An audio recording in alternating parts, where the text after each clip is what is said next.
आइए जानते हैं उत्तर प्रदेश के सीएम योगी के द्वारा बड़े ऐलान की महिलाओं को पेंशन योजना की किसानों से जुड़ी सभी योजनाओं के बारे में। पर अभी तक आपने इस वीडियो को लाइक नहीं किया है तो लाइक कर दीजिए और चैनल को सब्सक्राइब कर लीजिए। यूपी विधानसभा सत्र, सीएम योगी का महंगाई पर सपा को करारा जवाब। बोले, गेहूं किसानों को एमएसपी दोगुने से ज्यादा दे रहे। आतिशी ने रेखा सरकार पर निशाना साधा, कहा महिलाओं के लिए 2500 रुपए योजना पास नहीं। ट्रंप के दावे के बाद बीजेपी का राहुल गांधी पर तीखा हमला, कहा विदेशी एजेंसियों के टूल। 25 फरवरी को बंद रहेगी नुमाइश, कांवड़ यात्रा मार्ग पर बंद रहेंगी मीट की दुकानें। अयोध्या मंडी में 2700 रहा हरी मटर का भाव। सहारनपुर में 980 के रेट पर बिका टमाटर। दिल्ली जीत के बाद पीएम मोदी का पहला बिहार दौरा। 24 फरवरी को भागलपुर से किसानों को देंगे सौगातें। प्रयागराज जैसा होगा कानपुर का इंफ्रास्ट्रक्चर, सड़कों पुलों के निर्माण में आएगी तेजी। विद्युत पोल टूट गए, खेत में बिछ गईं गेहूं और सरसों की फसलें, किसानों को भारी नुकसान। सोनिया गांधी की तबीयत बिगड़ी, दिल्ली के सर गंगाराम अस्पताल में भर्ती। दिल्ली में भाजपा की भी टीम बनकर लड़ी थी कांग्रेस। राहुल गांधी के बयान पर मायावती का तीखा पलटवार। महाकुंभ में वीकेंड पर आज से फिर भीड़, लोग 10 किलोमीटर पैदल चलने को मजबूर। मेले के अंदर भी बैरिकेडिंग। महाकुंभ में आखिरी वीकेंड पर प्रयागराज में एंट्री पॉइंट से लेकर शहर के अंदर तक भीषण जाम लग गया है। लोगों को 500 मीटर की दूरी तय करने में करीब 2 घंटे का समय लग रहा है। प्रयागराज पहुंचने वाली गाड़ियों को संगम से 10 किमी पहले रोका जा रहा है। उसके बाद की दूरी लोगों को पैदल ही तय करनी पड़ रही है। दूसरी ओर वाई गाड़ियां अरेल घाट तक जा रही हैं। उत्तर प्रदेश के सीएम योगी आदित्यनाथ ने गुरुवार को अफसरों से कहा था कि ऐसी व्यवस्था बनाएं कि श्रद्धालुओं को कम से कम पैदल चलना पड़े, लेकिन शुक्रवार को इसका असर दिखाई नहीं दिया।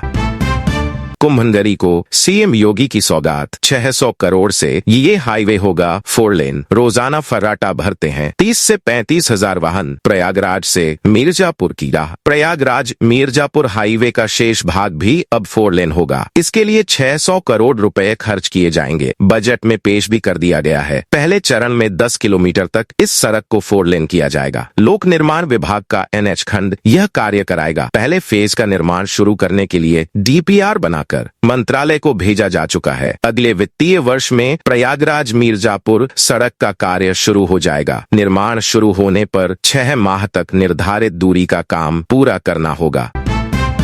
खत्म हुआ इंतजार। पीएम मोदी 24 फरवरी को जारी करेंगे किसान सम्मान निधि की 19वीं किस्त। किसान लंबे समय से प्रधानमंत्री किसान सम्मान निधि योजना की 19वीं किस्त का बेसब्री से इंतजार कर रहे हैं। अब किसानों का यह इंतजार खत्म होने वाला है। प्रधानमंत्री नरेंद्र मोदी 24 फरवरी को बिहार के भागलपुर से पीएम किसान सम्मान निधि पीएम किसान योजना के तहत 9.8 करोड़ किसानों के बैंक खातों में किसान सम्मान निधि सीधे ट्रांसफर की जाएगी। पीएम मोदी 22,000 करोड़ रुपए किसानों के बैंक खाते में ट्रांसफर करेंगे। किसानों के खाते में 3 किस्तों में ये धनराशि दी जाती है।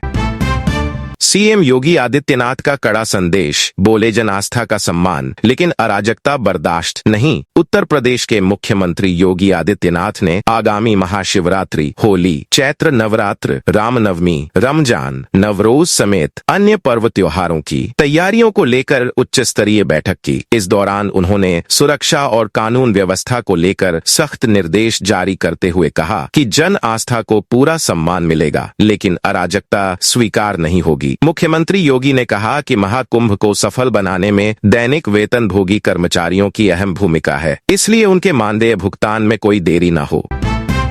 यूपी में बदला मौसम का मिजाज, बारिश ने गिराया तापमान, फिर हो रहा ठंडक का एहसास। यूपी में मौसम ने फिर एक बार करवट ली है। यहाँ अधिकतर इलाकों में बारिश होने के बाद तापमान में कमी आई, जिससे हल्की ठंडक का एहसास होने लगा। बीते दिनों प्रदेश में तापमान बढ़ने लगा था। दोपहर के समय गर्मी का एहसास हो रहा था। इस गर्मी पर कुछ और दिन रोक लगाने के लिए हुई बारिश से वापस ठंड होने लगी है। हालांकि शुक्रवार से एक बार फिर मौसम में बदलाव होंगे। इसलिए आने वाले दिनों में फिर तापमान बढ़ सकता है। यूपी से सर्दियों की विदाई मानो हो ही गई है। मौसम विभाग के पूर्वानुमान के अनुसार आज यूपी में कहीं कहीं हल्का कोहरा छाया रहेगा।